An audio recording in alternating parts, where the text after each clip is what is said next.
You are tuned into the Dr. Tina Show with Dr. Tina Moore. For more, visit drtyna.com.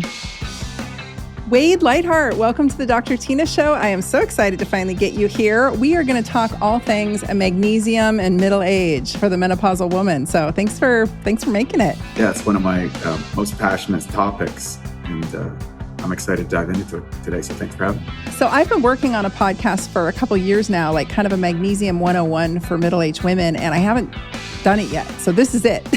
So we're gonna pick your brain here and have you help lay down the facts, because while it seems simple, and I know the listeners are like, oh, magnesium, that's so boring. It's so not boring. It's really like, what is it? I've heard two different stats, like 300 to 600 different enzymatic reactions in our body are dependent on magnesium. And so it's a big player. And you are the creator of my favorite magnesium. So I thought we could talk about it. Sounds great. Yeah. So why in particular are middle-aged women in need of magnesium, or maybe more susceptible to magnesium deficiency? Yeah, great question. And there's one of the caveats that people have to remember in kind of today's world where there's so much noise is people are looking for the one thing. And usually there's a variety of factors that are contributing to a single situation that a person might be addressing. And so that's why they need an expert like yourself to be able to determine, hey, there's 3 or 4 or 5 different factors that are contributing this, and you may have to sequentialize what you're addressing first. When it comes to magnesium, first off, in North America particularly, we, thanks to conventional, or what they call conventional farming since World War II, which we went to monoculture, accelerated growing through nitrogen, etc., we depleted the mineral content of our food. So many of the values that is provided on food labeling that says it has this much minerals or this much magnesium or this much calcium, whatever, is based on models that are outdated. They're 50, 60, 70 years old. And so the food today doesn't have that. So you could eat a really great diet and be deficient in a variety of things. The second element is your individual genetics and basically how you methylate, absorb, utilize your minerals. Then there is your gut microbiome, and your microbiome is going to determine how well you get that most critical stage. It's not what you put in your mouth. It's because it's a single canal from your mouth to your butt, and you're in a tube, and that has to go through an elaborate digestive process. And the final stage of that is where the microbiome, the little bacteria cultures that you need, are converting that food chain into the nutrients and also producing a vast array of elements, anything from neurotransmitters to antioxidants and all of these elements. And that's what gets delivered to your body as utilizable food. So there's a massive conversion process. Third thing is there are environmental and stress factors. So things like anything that stresses the nervous system, high stress work environments, anything that ups your cortisol, caffeine to intake, any stimulants. And then fourth, when a person's going through change of life, there is, particularly with shifts in your hormones are accelerants in the body. They accelerate metabolic processes. And anyone who starts to see a depletion of their hormones starts to notice that some of the things that they used to get away with or that seem normal isn't working anymore. Suddenly you have one meal and you feel like you gained 10 pounds. Or you had one glass of wine with your girlfriends on Friday night and you woke up Saturday morning, you're like, bagged. And then you got to have, 3 triple latte coffees to kind of wake up and get on with your day or whatever. And then of course that further exacerbates caffeine being a depletion. It holds back the absorption of a lot of minerals, particularly magnesium. And then on the fifth element is you have massive exposure to electromagnetic frequencies, or electromagnetic pollution, it's often called. And there's a good indication that the more that you're exposed to those type of environments, the increased depletion of key minerals, such as magnesium, comes into effect. In other words, you need more of that product to withstand the electromagnetic stress that is happening on your system 24 hours a day. And I can literally experience this. So my home I just moved out of in Venice Beach, California, extremely EMF environment. And you could literally walk out from my house, go down to the beach, and you'll get a couple hundred yards out onto the beach, and you can feel almost like a wall of EMF release when you walk past it. So you actually can physically feel the difference in a very short period. And I was like, wow, this is really impressive. And then you start testing for it and you start saying, oh my God, I'm actually getting about, a couple billion times more electromagnetic frequency pollution than my grandparents did. So biologically, we haven't adapted to the environment that we have, and the supporting elements is not available in our soil. Then we have hormone depletion. Then we're having stimulants to kind of offset the hormone depletion because we're trying to kick the cortisol adrenaline cycle. And all of this is leading to a massive depletion of our ability to absorb and utilize. And of course, the stress disrupts our microbiome. And so you've got all of these factors stacked one on top of the others. And what typically happens, your body has all of these kind of step down options that it can go to secondary and third options. But when a person's hormones start to drop off, then your capacity, your body will just start shutting down the least essential components of metabolic function in the body. And all of a sudden, this is when the freak out starts to happen. The hair starts falling out. You're puffy all the time. You don't feel sleeping. You're up at night, and your sleep regulation is different. And a lot of people will come in and they'll do the hormones. So they get on an HRT or a good hormone program. But what they did when they reintroduce those hormones, the underlying elements that they need for those hormones to work properly aren't there. So they put a turbo back onto the car, but there's no fuel. There's no fuel, so you're out of gas, and you're like, well, I'm doing everything I want. I'm on the hormone, I'm on HRT, I'm on this sort of stuff, and then I'm still feeling terrible. I'm feeling blood. I'm not sleeping well. I don't know what to do, and I'm desperate. And so if you're in that category that's listening to this, that's normal, and there's not something uniquely wrong with you, but there is some things that you can do. Now, when you look at minerals as a general rule, we tend to be very high in calcium in our diets because that's been propagated for a long time. And there is ample calcium in most of our dietary recommendations, regardless of the diet that you're going on. It's just infused into everything. The problem is that calcium exists in a 2-to-1 ratio to magnesium. And when your magnesium levels fall off, you start dumping calcium. And guess where that shows up? You start seeing bone degeneration. And that's another thing that comes up, and they go, well, let's take more calcium. But if the person doesn't understand that ratio, the increased calcium means you're going to accelerate the dumping because you don't have enough magnesium to balance it out. And so unless you've been studying this for the last 20, 30 years, you have no idea. Your GP has no idea.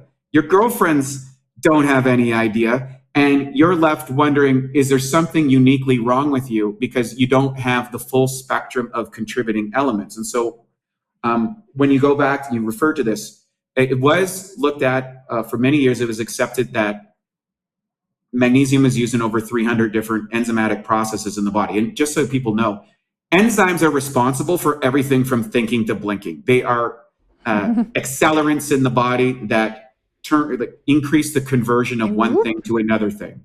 And I've been a big advocate of enzymes. That's how we started our company back in the day, optimizing digestion. I was a bodybuilding champion, and I needed to offset my ability to assimilate and utilize protein as opposed to creating a waste toxin inside my body, especially as I began to age.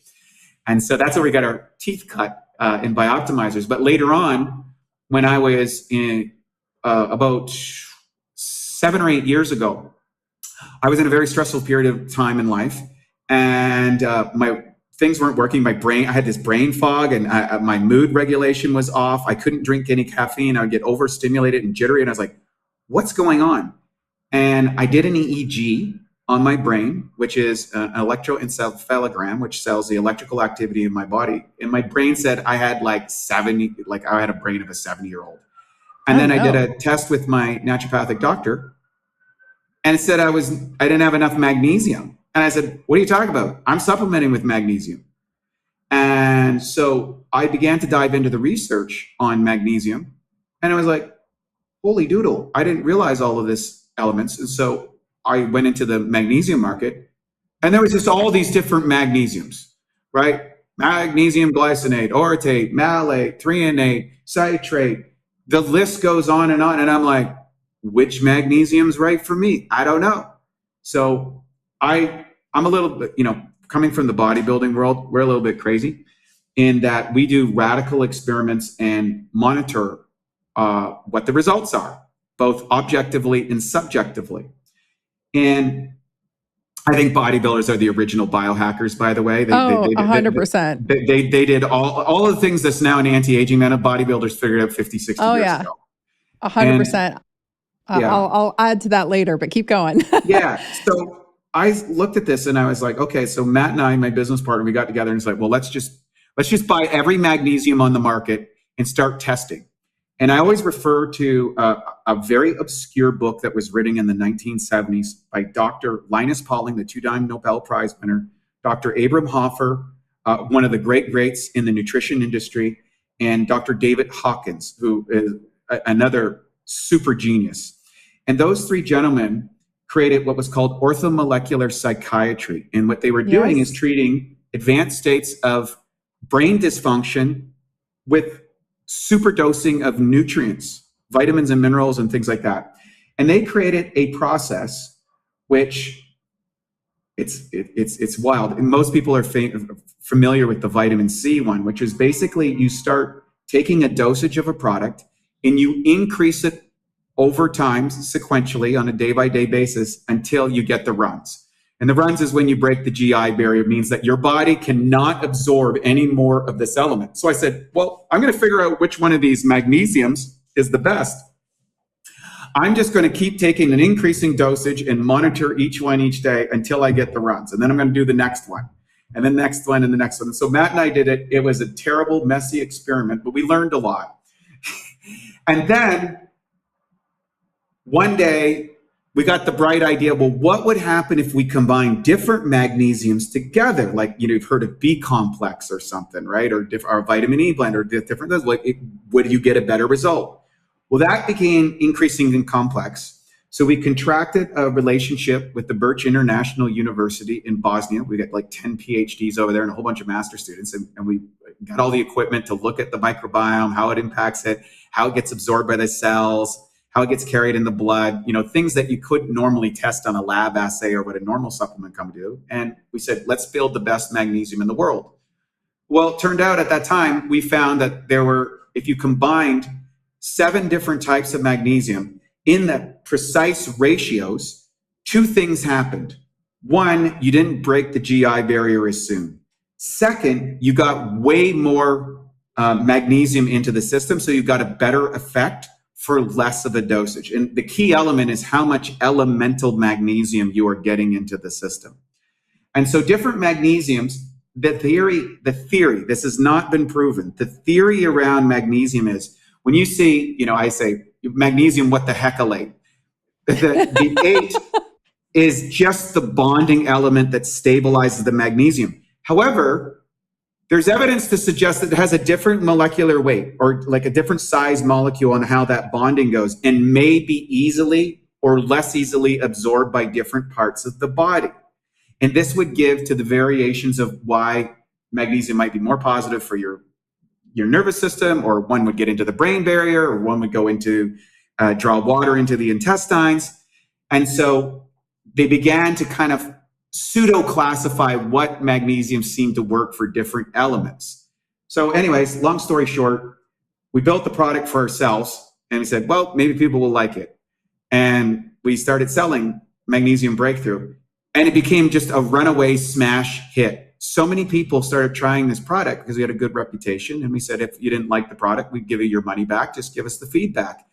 Well, our company just exploded to the moon because when people started taking Magnesium Breakthrough, many of these symptoms would start to just disappear after a while. And the variance of the, like everything from my sleep got better, my bowel movements got better, my blood sugar got better, my brain function came back online. I'm feeling less stressed. My heart rate is lower. Like, my performance in the gym's gone up. And I'm looking at this array of testimonials, which is anecdotal research or whatever, but I do believe that that person is experiencing that. And I went, wow, I didn't realize how many functions that low levels of magnesium could be impacting people. And then athletes started coming on board because people who work out and sweat, or they're doing saunas, or they're doing, yes, they're in dry climates, or they're exposed to those elements. They started stacking magnesium and noticing performance increases, better muscle gains, stronger increased strength, increased resilience to training so that they could train harder or more frequently. And it opened up a whole other doorway. And I was like, wow. And now today, the research is indicating there's over 600 functions that magnesium is relied to collaborate with what you're saying, or corroborate what you're saying. So the bottom line is the likelihood that people are suffering from a magnesium deficiency, very high, even if they're taking a single form of magnesium, or they have a great diet or whatever. And then finding the optimal amount for them can very much make a big difference in allowing them to experience their best life. Yes, that was excellent. You covered it. No, I'm so excited. So many things I want to chime in on there, because you remind me of my mentor. My late great mentor, Dr. Rick Marinelli, was such an old school naturopathic doctor, and he taught me all about like orthomolecular medicine and all that way back, and life extension, magazine, and just that whole cohort of bodybuilders that came from that era, if you will. He left his practice to me. He unfortunately passed from cancer in 2013. And he had a huge bodybuilding, bunch of old guys, old school bodybuilders that were his patient base, because he and I both specialized in prolotherapy. That he taught it to me. So I was doing prolo way back in PRP, wow. way back before it was cool, and slinging needles all day in clinic. And he had me take over his practice when he fell ill, and I had to put on my big girl pants. And it was amazing because these guys, these old school bodybuilders and ex-athletes, guys in their 50s, 60s, 70s who were college athletes, high-level athletes, minor league, major league, some famous, people too, they all taught me so much along the way. And I was so sad that he was sick, and I was so new to practice, and I was so scared. And these guys taught me so much. Like, I was talking to my chiropractor yesterday, and I was telling him I learned all about HRT from bodybuilders, like how to do testosterone replacement therapy from bodybuilders. So that's how I prescribed it. And little did I realize, like, that would become sort of a cutting edge way, like using subcutaneous testosterone multiple times a week versus one big IM dose, right? And anyway, he taught me so much, and his patients, who became my patients, taught me so much. And the one thing that I have to say across the board is anyone who's active, fit, or healthy, especially as they age well, they're all taking magnesium. And I mean, that's just baseline. And I think of health like a house, right? And the foundation, before you even lay the cement, that's that ground underneath, that's the magnesium. Like, you have to have magnesium supplementation on board, because like you said, our soils are so depleted. I think of the Krebs cycle, which for the nerds out there, they know what I'm talking about. Like, for our mitochondria to make our ATP, which is our cellular energy, which is literally what keeps us alive and going. The Krebs cycle is dependent on magnesium so many times along the way. And so there's a lot of micronutrients that we need, but you nailed it with these middle-aged women who, there's a big movement right now. Everybody gets estrogen, everybody gets hormones, and I'm a huge fan of HRT, but foundational work is critical. I will not put estrogen into a woman who is not pooping at least once a day, if not multiple times a day. We usually can fix that pretty easily with some magnesium repletion. That's a big one. You need magnesium in so many different ways for nervous system support, for smooth muscle support, for skeletal muscle support, and you're right. They bonk. There's a foundation that has to be laid before we start throwing hormones and peptides at people. And nobody wants to hear it. Certainly nobody online wants to talk about it. And for the most part, I think the allopathic community, who sort of just discovered peptides and just discovered HRT, they don't really seem to want to adopt an integrative approach. In fact, they often poo-poo an integrative approach, and they poo-poo us alternative medicine physicians, which is ridiculous, or functional medicine, or however you want to say it. But at the end of the day, you cannot do HRT. I firmly believe, I will die on this hill. You cannot apply HRT to a human being without an integrative approach. You have to have a fully integrative approach. And that base level before you lay that foundation is minerals and mineral status. It's non-negotiable. So I was really excited. I didn't know about Magnesium Breakthrough until a couple years ago. And that's all I use now. It's funny, my husband the other day, he turns his bottles upside down when he's out of something. That's our signal that I have to replace it. And I tried to replace it with some other magnesium I had. He was like, oh no. Where's my No, I want the Magnesium Breakthrough. So I have to give him my bottle. And because we have separate stashes, right? I have to give him my bottle. I'm like, fine, buddy, I'll get you some more. Chill out.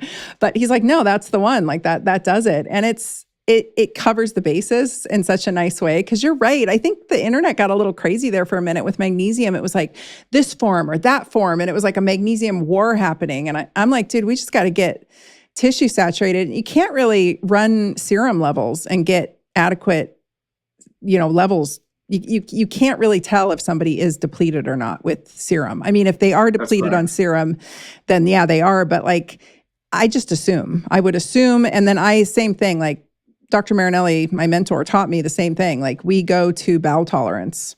And once we hit it, we stay there a minute, we back off, and then we try to push it a little bit harder, even just because we got to get those cells to integrate and chill, accept it. Yeah. And then we can push it a little bit higher.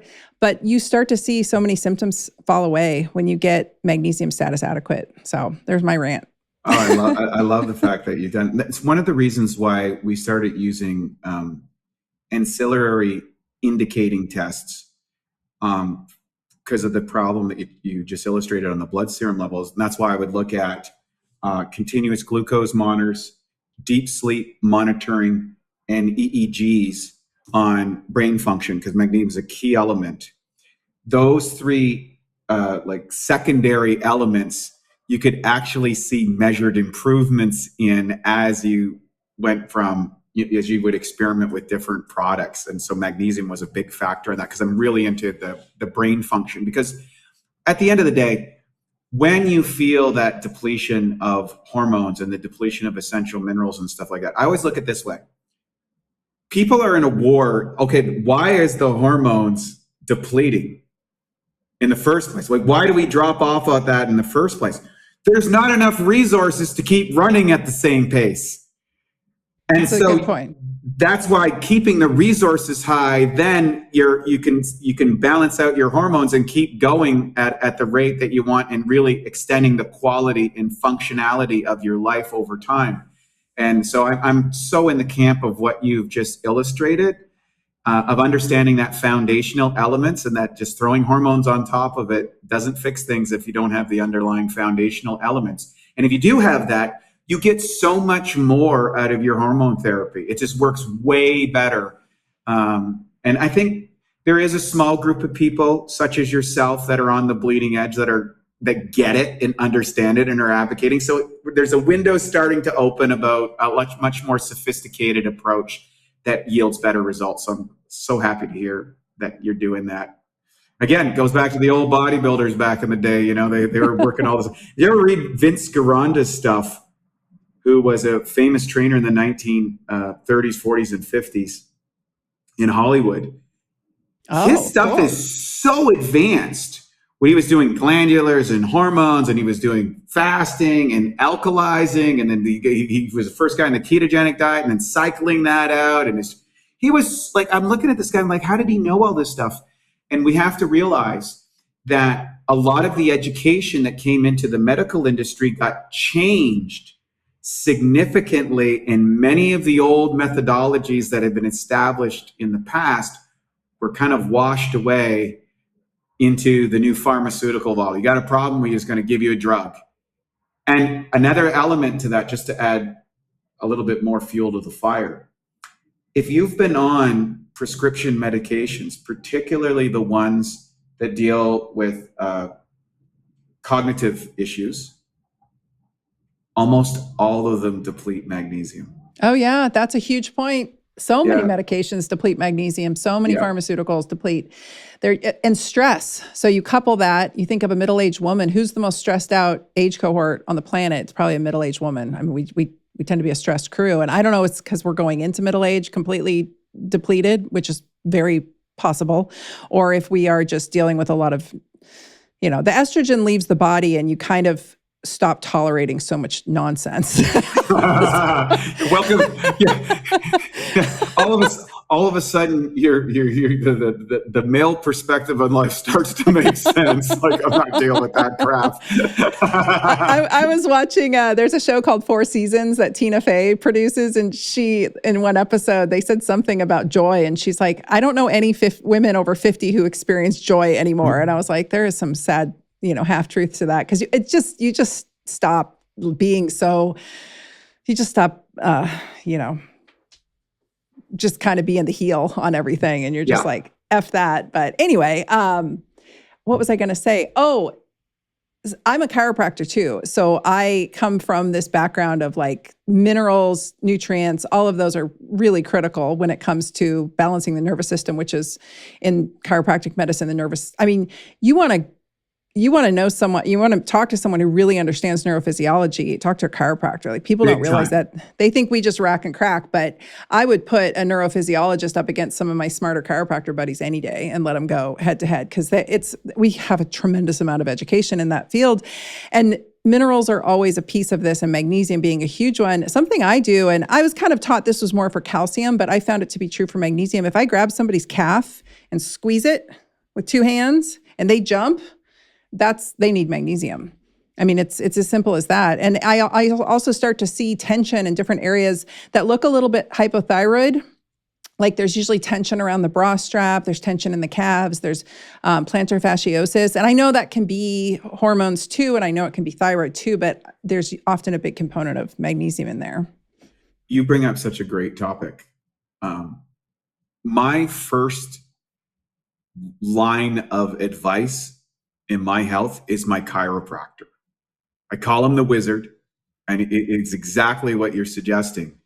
He's provided so much information for me to go down. And then, of course, if you're doing kinesiological muscle testing, your ability to get to a point that you would spend months and months for very, very quickly.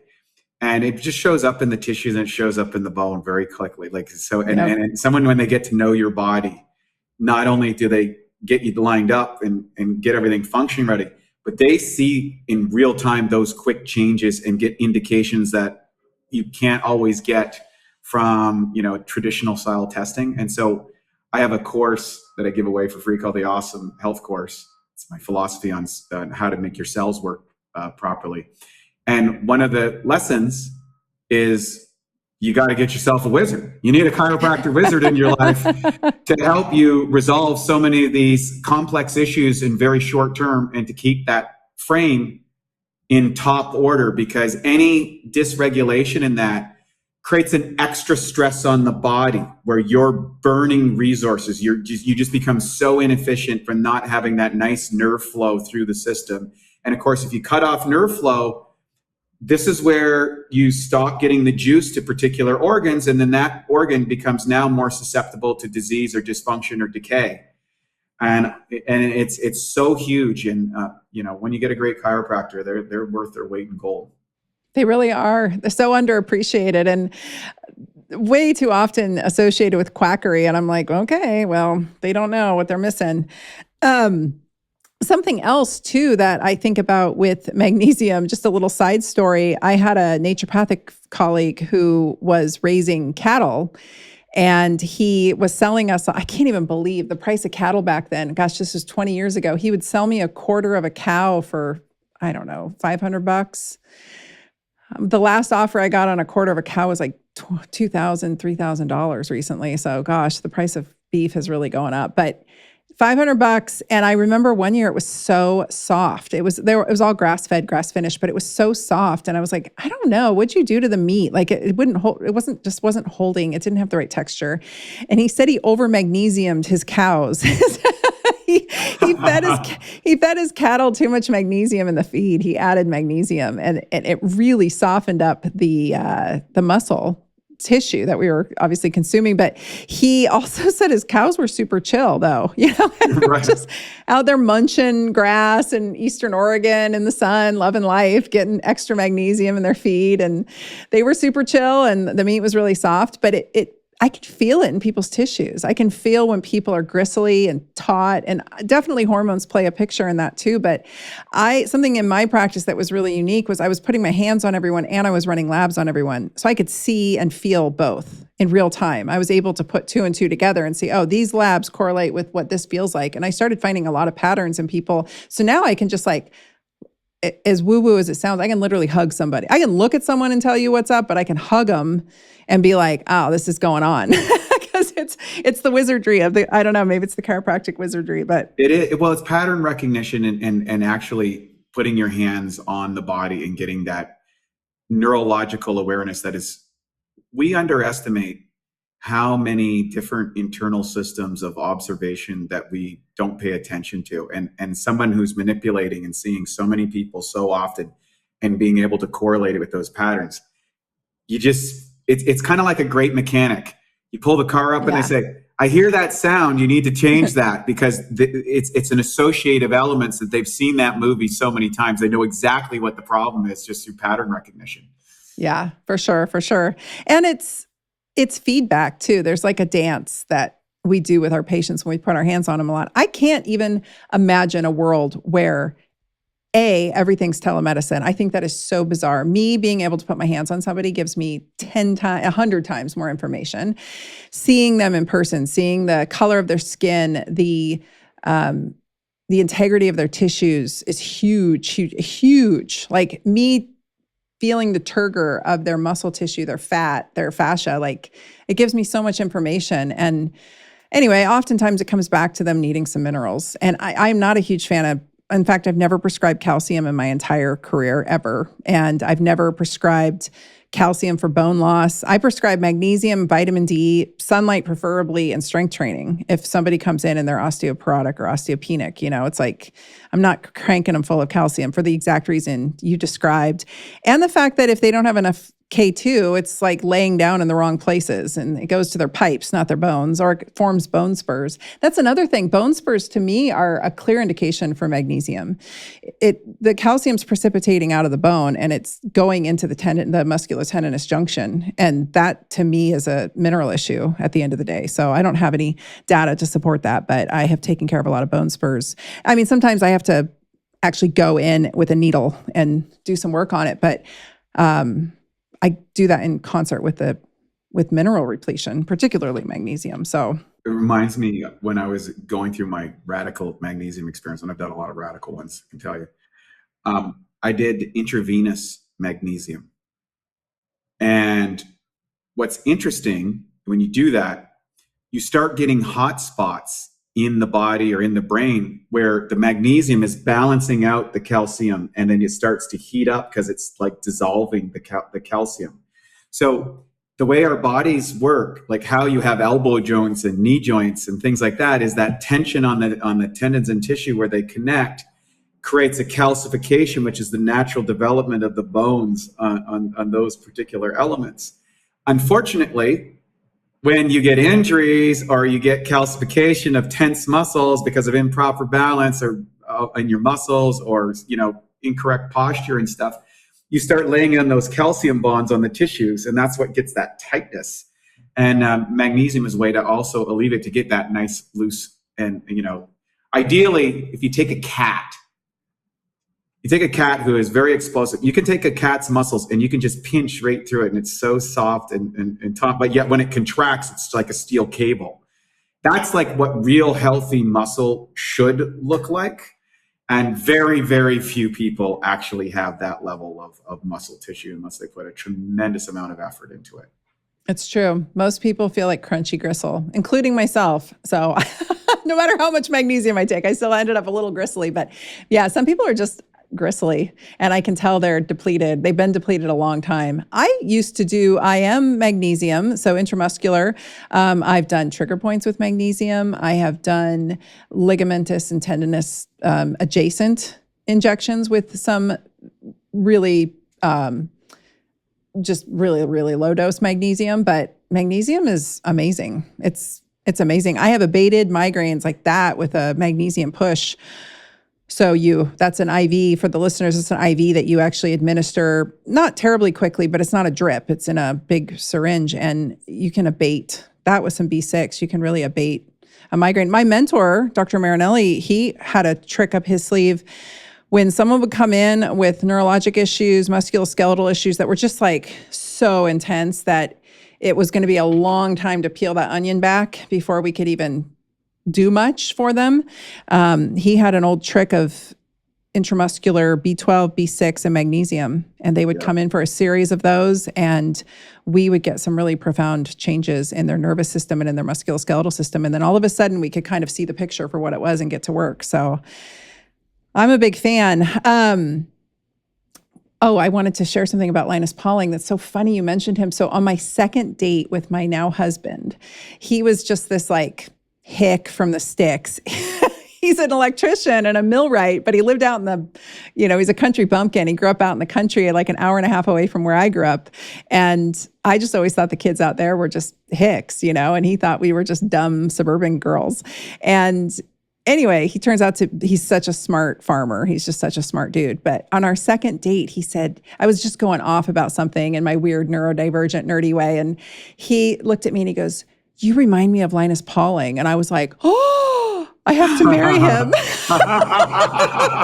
The ultimate power move. That was it. Yeah, done.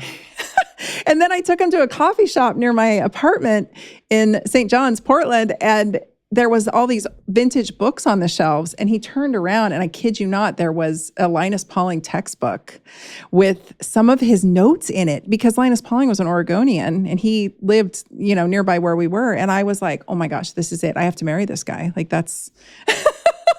Looks like it worked out. That's funny. Okay, so let's talk a little bit about EMF, since we're going after the woo here. And I know that people don't always want to believe this, but can you extrapolate on that? Because I think that's a really important point. We're sort of swimming in it now. We can't get away from it. And magnesium is, part of this. Well, if you want to go, there's a guy, he goes by the EMF guy, who does a tremendous amount of, provides tremendous information on EMFs. First off, there is a variability within the population of how affected they are by EMFs. Some people actually get violently ill, and I know people like this, that really their tolerance for EMFs is very low. And there's other people that are pretty high tolerance, and then everybody else is in between. What the evidence is suggesting, though, is when you're exposed to high levels of EMF, there is shifts in how the cells of your body move fluids through it.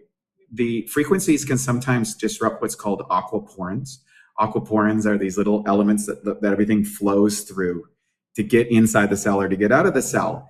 And when you're subjected to electromagnetic frequencies, some people, that shuts the cell down. So nutrients don't get in and waste products don't get out.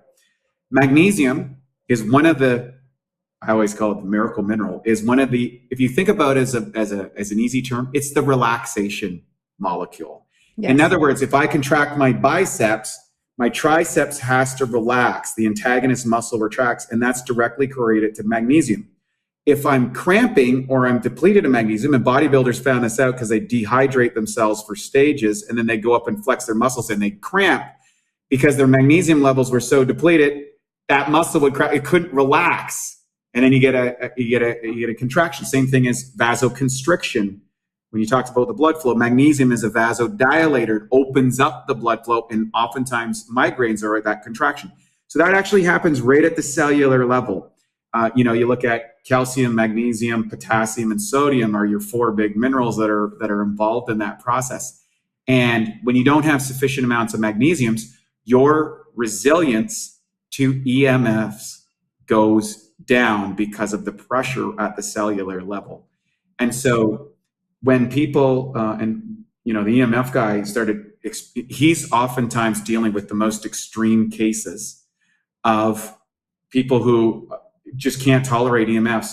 He has found tremendous relief with his clients using magnesium as a way to offset when they are exposed to those environments. So doing all these other minimization elements in their lives, but that's a key element in how they are able to reduce their exposure. And so many people don't actually think about this. And there's little gauges that you can go around in your house and see that. A lot of people turn their Wi-Fi off. But if you're in a city like I am right now, you know what? I can turn my Wi-Fi off, but there's like 20 other Wi-Fi's blasting through my head when I go to sleep. And of course, that can be disruptive for the sleep cycle. And for, particularly as you're going through that menopausal phase or premenopause or perimenopause or all that sort of stuff, your sleep and your ability to get deep sleep is going to determine also how recovered and refreshed and how functional your whole system is. And so making sure, and a lot of people will take magnesium before they go to bed. And most people, if they're using a sleep tracker, will see major improvements in their deep sleep time. And that is the key element for refreshment and regeneration of the body's tissues. It's not so much the length that you sleep, it's how much of that deep sleep you get, which is the real regenerative process. And magnesium is a contributing factor. The other element when you're talking about stress, I know I kind of sidetracked, but I wanted to catch this while I was thinking about it, is if you look at serotonin, essentially your happy neurochemical in your brain, 95% of that is made in your digestive tract. And one of the key elements to produce those neurotransmitters is, guess what? Magnesium. And what's fascinating is I've had a whole group of people who have used a combination of probiotics, magnesium, Chinese herbs, and lion's mane, and then a supervised dosage of psilocybin administered by a naturopathic doctor. And they've come off SSRIs in 6 to 12 months. And going off SSRIs, I'm not recommending that, because the evidence suggests when you go off it, there is some significant problems that can happen. And if you don't have a naturopathic doctor to guide you through that process and be able to wean you off the SSRIs while optimizing these elements. But what's interesting is the magnesium is a critical factor in firing up the production of your body's natural serotonin levels. And I believe, this is an anecdotal statement, so this is not, I'm not a doctor or not anything. I believe that a lot of people who are suffering from poor neurochemistry can be traced to not being able to produce serotonin and magnesium, and that's a probiotic issue. There's a number of probiotics that deal with it, and magnesium as well. Those are critical elements in that formation. And so if you're in one of those situations, go find a naturopathic doctor that can help you address that issue. And it's remarkable. And I think the next 10 or 15 years, we're going to see completely different natural health models to regulate neurochemistry and neural function. And that's a big aspect, especially as we're going into those, middle life years, as I like to say, and we want to optimize. So there's a lot more options if you want to dive deep, and obviously you're a great source. So, well, thank you. I think it's huge. My mentor, that's the first thing he did when I met him. I came on as his receptionist out of my undergrad. All my friends went to work for Intel, and they all ended up in like little cubicles with fluorescent lights overhead, staring at a computer screen all day. And I didn't know anything about EMFs. I didn't know anything about light pollution. I didn't know anything about any of it. I just knew that it made me flipping crazy, like crazy. And my parents were like, you could go work at Intel for $33,000 a year. And I was like, oh, hell no. Like there's no version of that happening. So I went to work for this guy for $11 an hour. And because I knew I had met a genius. And the first thing he did with me was get me off SSRIs. I'd been on SSRIs at that point for a long time. Wow. I got put on them when I was 16, the year Prozac came out. I got put on them, and he was like, we got to get you off this. You're screwing up your serotonin. which he, hypothesized was going to have all of these downstream effects, which we've now seen in the literature, it's pretty crazy. So, and there's a huge impact on our bones when we're on SSRIs. I found a study back when I was in naturopathic college still showing that just the regular dose of Prozac was as bad on bone integrity as being on prednisone for an extended period of time. Wow. So there's a huge interplay happening in the body that we don't know. And that's not to shame anyone on SSRIs. I have taken them on and off throughout my life in a pinch when I was going through some terrible stuff, and they are lifesavers, but they were never studied as a long-term solution. And yet they have become this sort of long-term bandage. And a lot of middle-aged women get put on them before they're given HRT, which is, it's kind of the standard of care, at least up until very recently. It's very much, you come in with menopausal or perimenopausal symptomology, and SSRIs are first line. And it's just crazy to me because nobody's really talking about the long-term impacts. And then again, there's got to be some depletion there when you're on those SSRIs extended periods, and what are we sucking out of the body? At what expense, right? So I don't know. I think about that a lot. I also wanted to say, though, you mentioned dehydration. I think just tying this back into menopause and middle-aged women, a lot of women in my audience are listening and they're hearing me when I say that going to the gym is non-negotiable. And I'll say it again, it's non-negotiable, ladies. You have to strength train if you want any semblance of a decent life after 40. The sooner you start, the better. But with that comes, it's a stressor on the body. So we're burning through our minerals more readily when we are strength training. We are burning through our minerals more readily when we're sweating. And like you mentioned, sauna, I think that's I'm a huge fan of sauna, and it's really easy to kind of suck your mineral status down when you're sweating it all out. And then lastly, a large part of my audience is folks who came in on the GLP-1 topic. Mm-hmm. And when you start calorically restricting, and I'm not a huge fan of the doses that crash out your appetite, but a lot of people are on them, and I get it for weight loss or whatnot, but you start to really inhibit, good nutrient-dense intake. And now you're pushing yourself into malnourishment. And this is what I talk about when I'm talking about that. It's you end up pulling the carpet out from underneath an already unstable system. Yep. And it's just crazy to me. It's crazy to me that foundational work is not done prior to administration of peptides and hormones. But here we are. People just go take the peptides and hormones from some gray market bro science guy off the internet, having no idea what they are.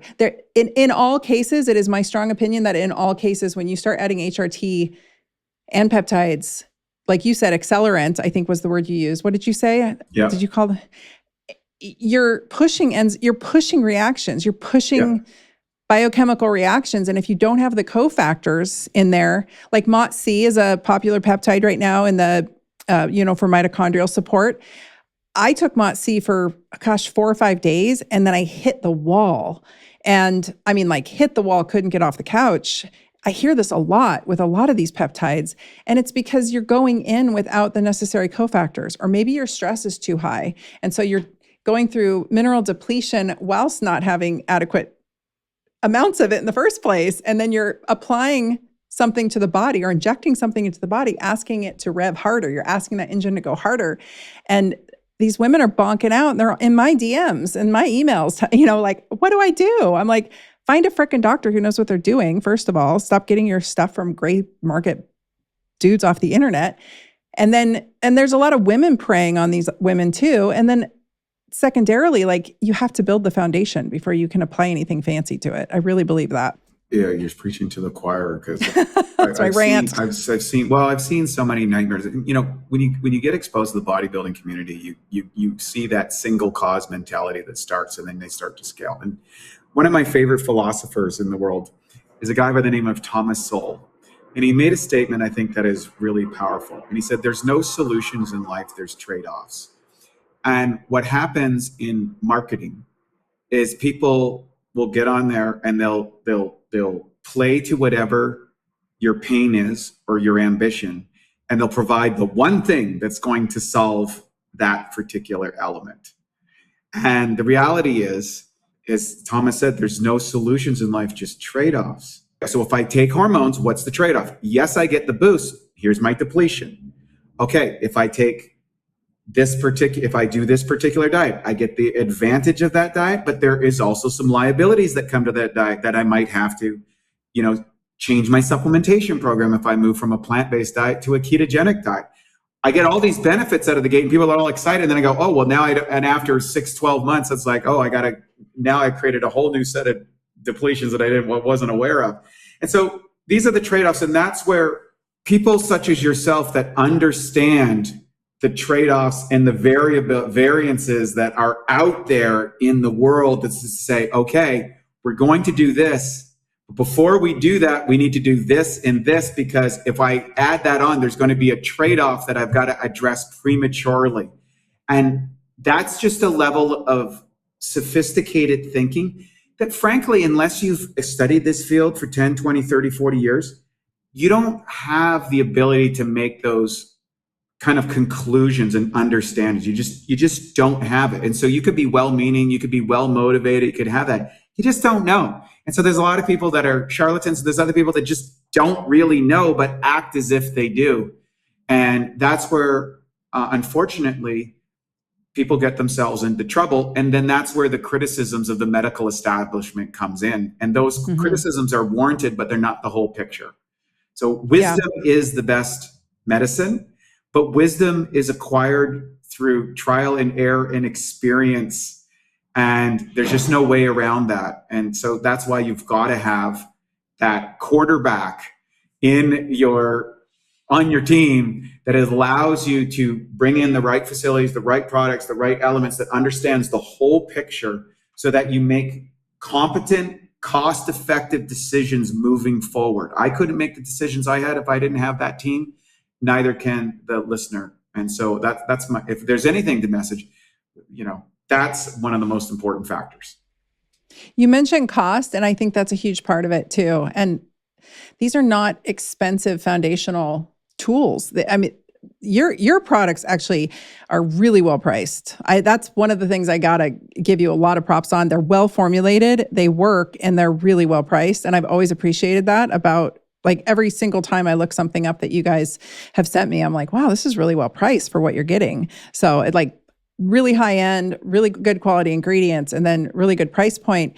But I think it's time. I don't think people want to put in the time to build the foundation, right? They don't, like I said in the beginning, I won't give HRT to someone who's not pooping every day. It's non-negotiable. No estrogen is going into that body unless bowels are moving every single day. And there's good reason for that without getting into all the nerdiness, but it's just, that's it. And if they're not strength training, I'm not giving them a GLP-1, period.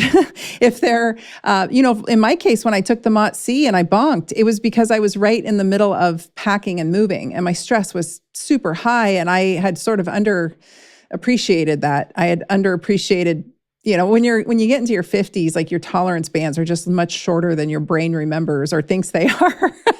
You're like, I can do that. That'll be fine. I was fine 20 years ago when I did it. So even I, with my vast knowledge, even I will end up, kicking myself in the heel and kind of slowing things down, because you get excited about something and you want to try it. But I get endless messages from women in my DMs who are being preyed upon by there's these peptide, not to even go on a rant, but there's these peptide companies that are masquerading as being medically supervised, and they're not, and they're selling people gray market peptides. And these people think they're getting like a compounded medication, and they're not medically supervised. It's not a medical setup at all, but it's kind of masquerading as telemedicine. They're all over the internet. I don't know how they haven't been shut down. Anyway, all that to say is, like, none of the foundational work is being addressed there. And we're talking about the foundational work here, which that's what I want to drive home with people when they say, well, what do you mean I have to start with the foundations? I'm like, let's just start with magnesium and some minerals and some basic nutrients. Let's just start there, see where we can get. I would be remiss to not go back to this, though. You talked about sleep, and sleep is so critical. You guys, if you're not sleeping, just a few nights of disrupted sleep can create such a metabolic disaster in the body that your body is thrust, and I'm not exaggerating, there's data on this, you are thrust into an insulin resistant state within a few nights of poor sleep or undersleeping. And you guys have a sleep formula. I know that's off topic, but I don't even know what's in it. I've taken it many times. I haven't stopped to look at it because I trust you guys so much, but it is phenomenal. It tastes like you've got a blueberry one I use. What is in that? I don't mean to go off topic, but like what is in that and why is it so great? Well, you got a therapeutic dose of glycine is one of the big factors that really contributes to deep sleep. There's a couple of herbs and some magnesium inside it. Some people will take a scoop or two of the sleep breakthrough and one magnesium at night. That's for like a kind of a stack, the sleep stack, especially those who are sleep compromised. My business partner, by the way, he's a person that's always struggled with sleep. It's a genetic thing, and he has probably the most sophisticated sleep system that you could possibly imagine and stacked every possible thing you can imagine around sleep. And he was the inventor of sleep breakthrough for himself for that particular reason. I'm on the opposite ends of the spectrum. Like I'm a 6 hour a night sleep guy. I get great deep sleep. I can go without sleep for, 48 hours and still function. Like I'm on the super lucky club and he's on the complete opposite club, which is fascinating. So people that want to really get an extra boost,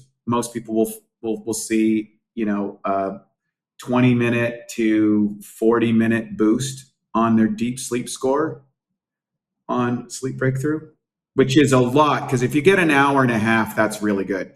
If you get to like 2 hours to 3 hours, that's like the rock star level. And for people who want rock star level of sleep is transformational. I lost my Oura ring in my move. I don't know where it is. And I decided not to try to find it because it was shaming me. It was really shaming me every morning. And my husband, the farmer, was like, you don't need that crap. So, but I did open my health app on my iPhone recently, and it had been reading my Oura ring data, and it showed me, so it came up, the last readings were the last time I was living in Oregon up to the day we moved. That was the last readings. And then the day we moved, I must have put it in a bag somewhere, and it's I'm sure it's somewhere. I'll find it, but I don't really care, whatever. Anyway, I had been sleeping up. It was startling. I opened up my health app the other day just to gauge my steps because I had my phone on me. I shouldn't have, but I had my phone on me all day, and I went up for this really long walk, and I was like, I wonder how far that was in my neighborhood. I opened the app up. I look at my sleep data. It looks horrendous. And I'm like, where did this come from? Oh, this is from the months preceding my move up until the day I moved. Right. I was averaging 4 nights of sleep a night. I didn't even know this. I was so stressed out moving because I was leaving my family behind, and it was a lot of pressure, and it was a lot of grief. And I was getting about 4 to 4.5 hours of sleep a night. I'm like an 8 to 9 hour a night girl. And anyway, I have a point to my story. I got to Arizona. First thing I unpacked was my supplement bin. And I found your sleep breakthrough, and I started taking it. And I know part of it was just me landing and knowing I was here, but I started sleeping. I actually started sleeping. And I remember the first few nights that I actually slept after all of that. And I was like, oh, thank God. So in my mind, that sleep breakthrough, saved my life. It is a godsend. And I still use it. I don't need it every night. I'm a pretty good sleeper now. It's quiet and dark where I live. We have a sound ordinance, and what are those cities called where they don't have any lights at night? Dark cities. Yeah. So I live in a dark city, which is super cool. It's darker at my house here in Carefree, Arizona. Have you ever been to Carefree, Arizona? Oh yeah, it's a beautiful area of the world. I love it up there. That's where I live. I live right in the middle of Carefree. I saw it and I was like, I have to live here. Anyway, it is darker here and quieter here. Even I live on an acre and a half and houses all around me. I was on 30 acres in Oregon, and I still have less light and sound here than I did there, which is wild. But anyway, that product, I remember it very clearly, opening the bin and finding it and crying because I hadn't slept in so long. And I was like, I hope this helps. That's funny. And I do stack it with Magnesium Breakthrough. I take that every night, and it's fantastic. So I'm a big fan. And I did not know this backstory about you and the bodybuilding and all the testing. And I'm so glad you shared all these stories because this is fascinating. It makes me like your company even more. Thank you so much. Yeah. Well, thanks for coming on the show. I want to make sure that listeners know if you go to BIOptimizers.com/drtyna, there is always a lovely value there for you guys with BIOptimizers. I've worked with this company for years and they always give my audience a really awesome deal. So head to BIOptimizers.com/drtyna. I don't think you need a coupon code, but if you do, it's always Dr. Tina. And they always have wonderful, wonderful offers in store for you guys. So make sure to check that out. And thank you, Wade, so much for coming on the show today. Thanks for having me. It's such a great, this is so fun trading stories. I always say you're one of us kind of things, like, these kind of radical people in the, in the backwoods of whatever, figuring out all of these elements and then bringing it to the general public. So I really resonate, and it's been a delight to be on the podcast. Hopefully we'll get to connect up again soon. Yes. I hope to meet you in person someday soon. Thank you again. I just moved to Sedona recently, so I'm in your neck of the woods. Shut up. Yeah, I'm in Vancouver for the summer, but I'll be back at the end of the summer. So all right. Well, let's do it. Neighbors, basically. Yeah, that's awesome. Let's do it. That'll be so fun. Well, I'm even more excited now. Well, thank you for coming. You'll have to come in person and to the studio. We'll do a part 2. All right. Sounds great. Thanks for listening to the Dr. Tina Show. This is a Wellness Loud production produced by Drake Peterson. Theme song is by John the Guilt. You can watch the full video version of this podcast inside the Spotify app or on YouTube. As always, you can email the podcast at podcast@drtyna.com. That's DRTYNA. And if you like this episode, please rate, review, and subscribe on your favorite podcast app. You can also find all of my offerings on my website at drtyna.com.